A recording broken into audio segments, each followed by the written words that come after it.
It's Ben Harris-Quinney, old friend of mine, chairman of the Bow Group, the oldest conservative think tank. Ben, we are pushed up against a hard break, so I'm going to have to rush you on this. Tell us a little bit more about what you found out about Sharia law in Britain.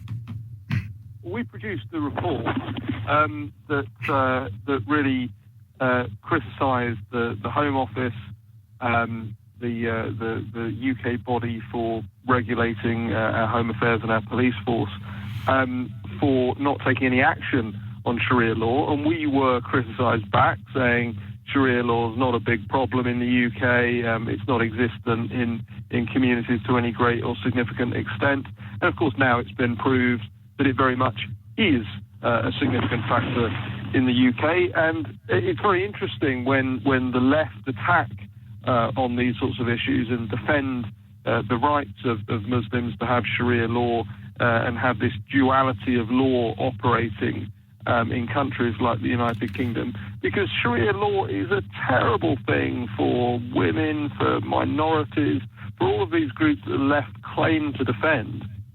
And what we were simply saying in the report is that you cannot have this duality. You cannot have a situation where communities have a system of religious law and live in a country that obviously has a national law. There has to be some correlation between the two, and Sharia law doesn't offer that at all. It's not a cultural thing. These are people actually practicing laws, and there are kangaroo courts and all that sort of thing going on. So, Ben, do you think it's possible, practically, let's talk practical and let's talk policy, do you think it's possible to separate out the people that believe in Sharia law and especially talking about immigration, and the people that don't believe in Sharia law? Is there a test for that?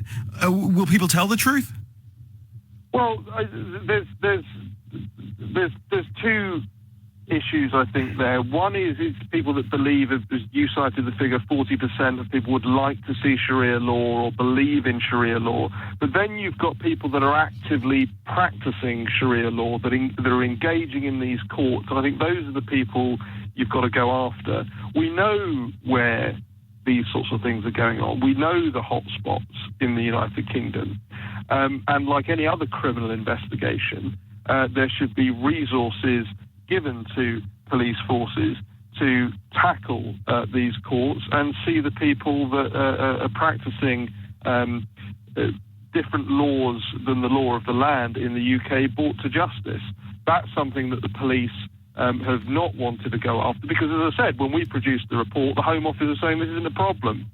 And the Home Office in the United Kingdom, for those that don't know, is effectively, it's the same thing as the State Department combined with Homeland Security, and they are responsible for upholding the laws in the United Kingdom. Ben, I'm sorry we've got to lose you a little bit. We're up against a hard break here, but fantastic to talk to you. We'll have you back on very soon. That was Ben Harris-Quinney, the chairman of the Bow Group in the United Kingdom, the oldest conservative think tank, and actually one of the think tanks that gets sort of maligned and pushed out because they say things that people don't want to hear. They say things that are not politically correct, that are perhaps a little bit inconvenient.